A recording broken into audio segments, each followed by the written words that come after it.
pengalaman pertamaku keluar kota untuk lomba. Dan itu satu tim juga pertama kali lomba bareng, itu langsung juara 1 nasional dan aku jadi best speaker di situ. Keren banget nggak tuh? Nah, Pertama kali lomba dapat juara 1. iya, bener banget. Lumayan juga tuh insentifnya ya. Alhamdulillah bisa buat beli bensin. Oh, beli.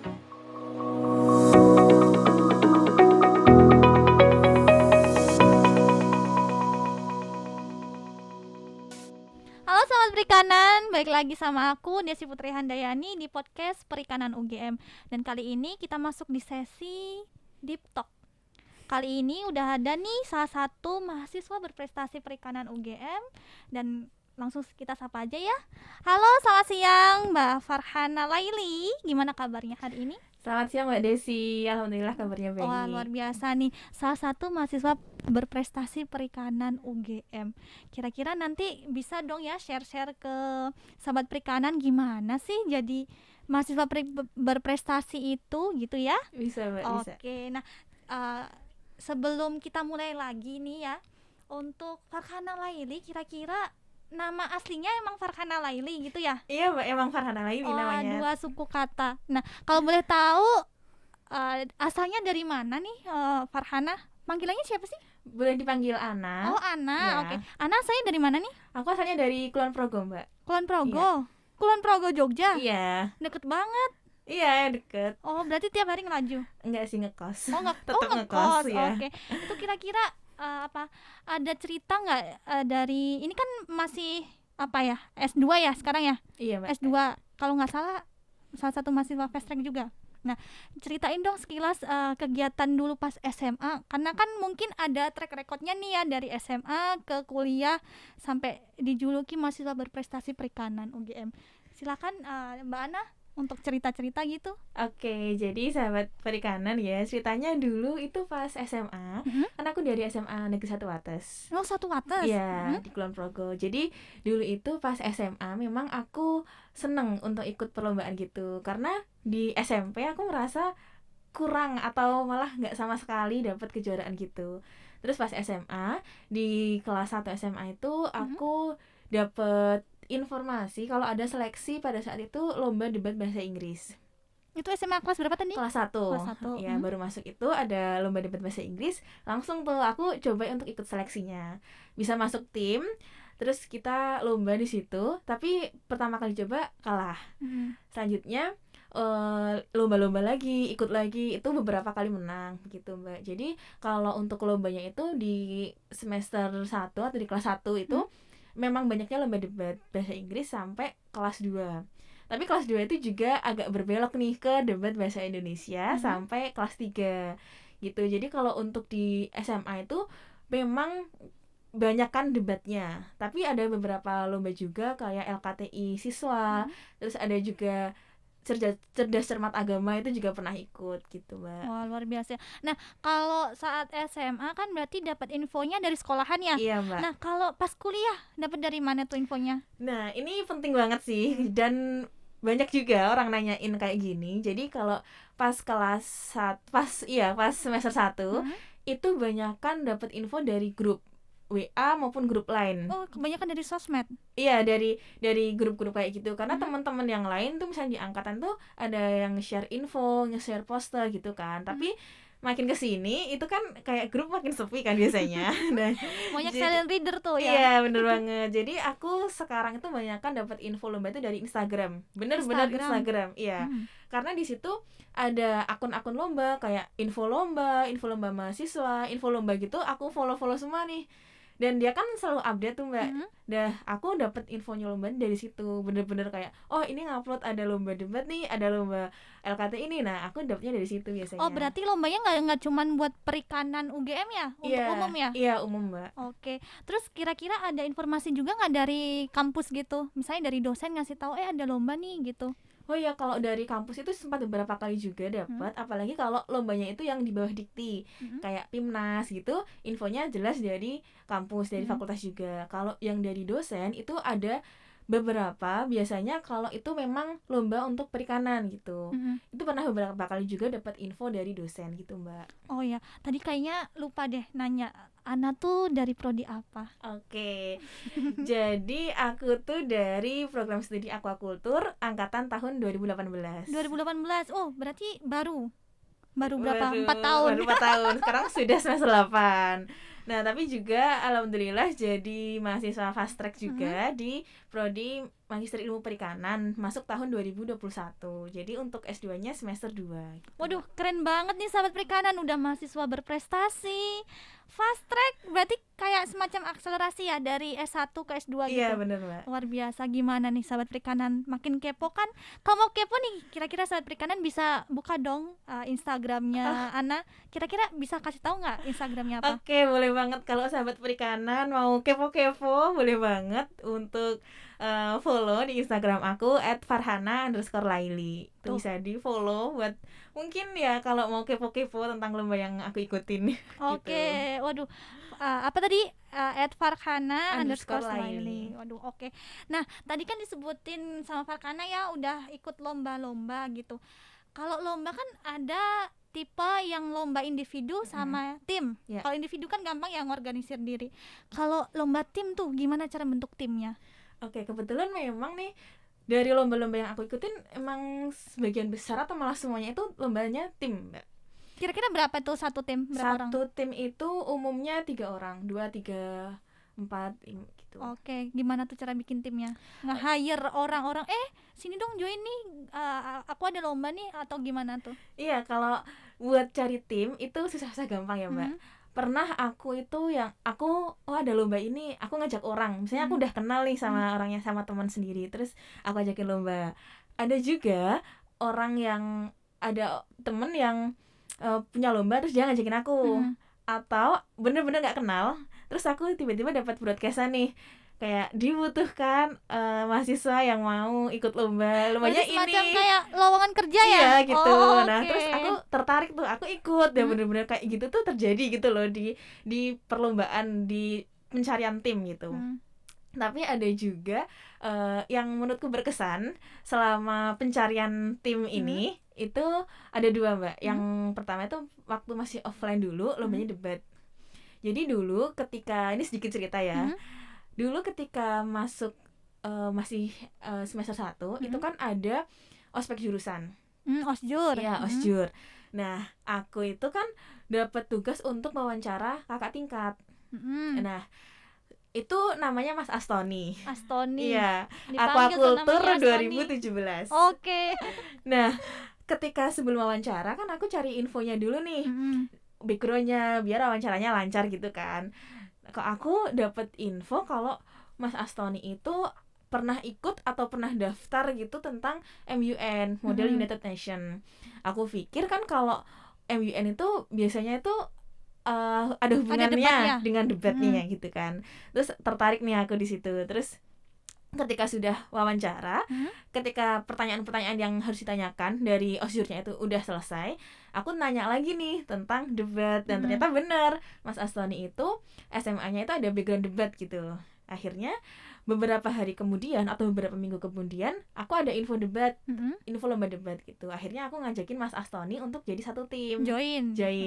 Oke, pertanyaan kalah nih, kita bertiga, satunya itu teman aku.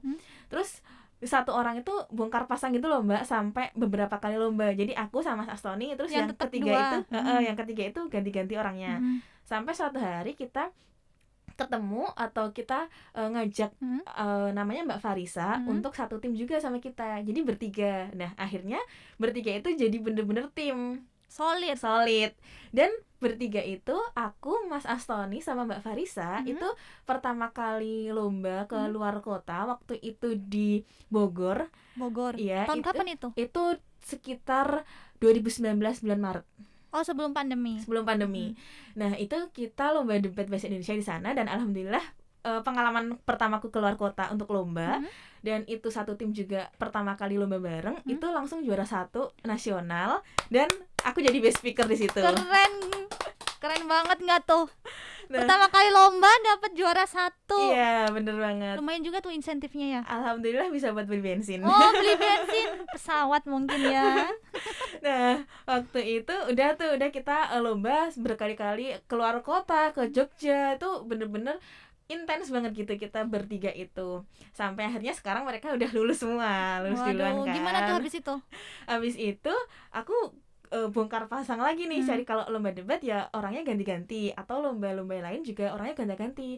Sampai ada cerita kedua nih, untuk mendapatkan tim yang solid ketika pandemi ini. Jadi aku berbelok ke bisnis plan. Awalnya debat, Iya. ke bisnis plan. Iya, itu. Kayak mana tuh Sebenarnya ceritanya? kalau untuk bisnis plan itu beberapa kali aku udah pernah ikut ya. Tapi timnya memang gonta-ganti. Terus pas kemarin ketika sekitar bulan Juli tahun 2021 itu ada satu temanku, memang kita dalam satu circle pertemanan namanya Fatur. Waduh, circle pertemanan tapi lawan jenis. Iya. Sahabat klub. Iya gitu, Oke. Bestie. Nah, suatu hari pas kita lagi kumpul nih, itu dia ngomong kalau pingin diajakin lomba gitu. Nah, pada saat itu ya aku iya aja gitu loh, karena memang posisinya sedang lama vakum nggak lomba karena ada KKN dan juga penelitian skripsi juga.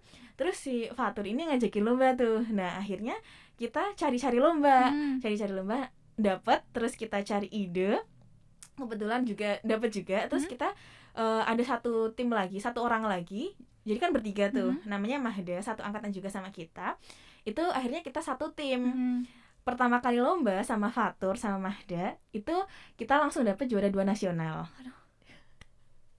Sampai speechless nih. Hostnya sampai speechless, luar biasa. Juara 2 nasional. Iya, bisnis plan. Kira-kira tuh bisnis plan tentang apa sih? Tentang perikanan, pertanian, atau umum gitu? Kalau untuk bisnis plan sebenarnya kita ambilnya di perikanan. Jadi semacam pengolahan perikanan gitu, jadiin produk gitu kan Mbak. Jadi kita kayak upgrade terus gitu infonya tentang bisnis plannya itu, sampai kita beberapa kali ikut lomba gitu. Beberapa kali itu bisa sampai 5 ke atas gitu sama Fatur sama Mahda. Tapi beberapa kali juga karena Mahda itu sudah fokus skripsi, jadi aku sama Fatur berdua. Kalau boleh tahu berapa banyak sih lomba yang udah kamu ikutin? Kayaknya tadi kan nyeritain ya, gitu. Iya. Masih inget nggak apa aja? Oke, kalau jumlahnya yang ada di record di Seamaster itu, Seamaster? Iya, itu sekitar 30-an lomba. 30 lomba di Seamaster. Iya, sekitar segitu. Luar Mbak. biasa. Terus Apa aja tuh? Kalau lombanya itu debat, bahasa Indonesia, terus bisnis plan, LKTI. Itu 3 itu sih. Tapi yang paling banyak memenuhi slot itu adalah bisnis plan. Karena di akhir-akhir ini ya, setelah ketemu Fatur, itu kita bener-bener kayak maniak lomba gitu loh. Jadi setelah satu kali lomba langsung dapat dua nasional, itu ikut lagi terus menang, tapi juara 3. Ikut lagi, menang lagi, juara 1, terus ikut lagi terus sampai detik ini kita masih memburu tuh lomba-lomba yang masih bisa diikuti. Memburunya lomba ya. Luar biasa. Tadi kan udah dibilang ya kalau sekarang concernnya tuh ke bisnis plan. Kira-kira ada nggak sih jurus-jurus cara buat proposal biar dilirik sama, berarti yang ada itu siapa ya? Universitas gitu ya?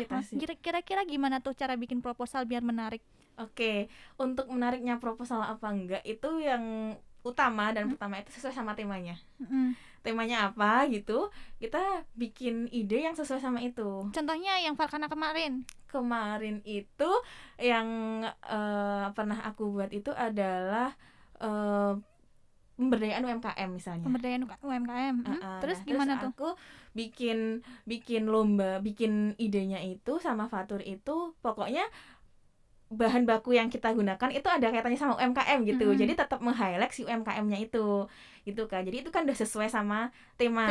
Nah, setelah itu yang enggak kalah penting adalah sistematika penulisan. Waduh. Jadi iya, benar banget. Juga. Karena kan setiap lomba itu pasti ada sistematikanya harus gimana, urut-urutannya apa. Nah, kita harus memenuhi itu semua gitu. Terus yang ketiga itu adalah desain proposal juga penting. Jadi juri baca proposal itu kelihatan gitu loh. Oh, ini menarik, baru dibaca kan. Jadi menurutku 3 poin itu sih yang sangat penting kalau mau menulis proposal. Oh, berarti sebelum bikin proposal harus ini dulu ya, kayak misalnya cari ide gitu atau enggak lihat proposal-proposal yang lalu kayak mana sih bentuknya gitu-gitu ya berarti Iya, ya. Mbak, Studi iya. kasus dulu. Iya, Mbak. Oke. Tadi disebutin bahwa ada 30 ya yang kerekod di Simaster. Kira-kira dari 30 itu ada nggak pengalaman gagal gitu? Apakah semua 30 itu semuanya jadi juara atau ada yang gagal, misalnya targetnya juara 1 meleset di juara 2 atau juara 3 tuh ada nggak kira-kira? Oke, jadi yang 30 itu yang menang semua, Mbak. Maksudnya yang juara 1, 2, 3 gitu. Karena kalau yang nggak menang itu biasanya nggak bisa dimasukin ke semester, nggak dapet insentif juga kan. Gitu. Terus kalau yang gagal itu sering, Mbak. Oh, sering. Jadi karena dari kegagalan itu nyoba-nyoba terus akhirnya ya dapat kemenangan itu, Mbak. Kira-kira gimana nih caranya buat bangkit lagi saat kita gagal? Oke, pernah ada cerita kegagalan yang menurutku ekstrim banget nih. Waduh, apa tuh? Karena pada saat itu pas masih offline kita pernah lomba debat. Itu bener-bener 6 kali berturut-turut kalah. Debat apa tuh? Debat bahasa Indonesia. Bahasa Indonesia di 6 kali berturut-turut itu ya macem-macem lombanya dan kita ikut kalah terus, Mbak. Akhirnya sampai waktu itu aku berpikir ini yang salah siapa sih, akunya yang memang nggak punya passion di sini atau karena memang timnya udah mulai nggak solid mungkin atau mungkin memang kitanya yang perlu istirahat sejenak gitu kan. Sampai akhirnya aku mikir mungkin aku perlu coba lain. Nah akhirnya pada saat itu aku 6 gagal, stop dulu, terus aku coba ke bisnis plan lain. Gitu. Akhirnya istilahnya bisnis plan itu untuk rehat dari debatnya gitu loh, biar ada selingannya gitu.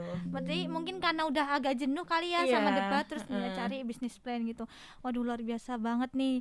Berarti manajemen waktunya juga bagus ya, antara kuliah sama kegiatan itu kan berarti kegiatan non kuliah ya. Berarti udah ini pro.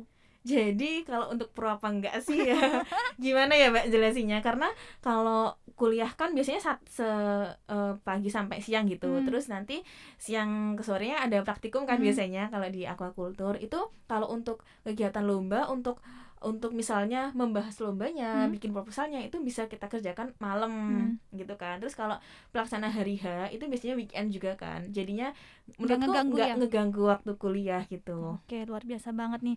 Nah terakhir nih pertanyaan untuk sahabat perikanan, kira-kira bisa dong dikasih motivasi gitu biar sahabat perikanan itu biar jadi mahasiswa berprestasi atau mahasiswa produktif gitu. Silakan Mbak Ana. Oke, buat sahabat perikanan dimanapun kalian berada, aku cuma mau kasih tips aja sih, karena menurutku untuk prestasi itu nggak cuma di bidang kejuaraan lomba, tapi kalian tuh tetap bisa berprestasi di bidang akademik, di organisasi, prestasi di pengabdian masyarakat, dan prestasi-prestasi lain. Jadi tekuni aja apa yang kalian suka dan berprestasilah di situ gitu. Waduh, luar biasa banget nih motivasi dari Mbak Ana. Waduh, sampai kita bingung mau tanya apa lagi. Aduh, tapi sayang banget nih waktu kita udah habis. Bisa kita lanjutin ke sesi selanjutnya ya di Deep Talk. Oke, sahabat perikanan, kalau misalnya masih kepo tentang apa aja sih yang ada di Perikanan UGM, silahkan follow, like, comment, subscribe YouTube Perikanan UGM atau bisa mampir di TikTok Media Perikanan UGM. Aku Desi, aku Ana. Pamit undur diri. Sampai ketemu di next episode. Bye.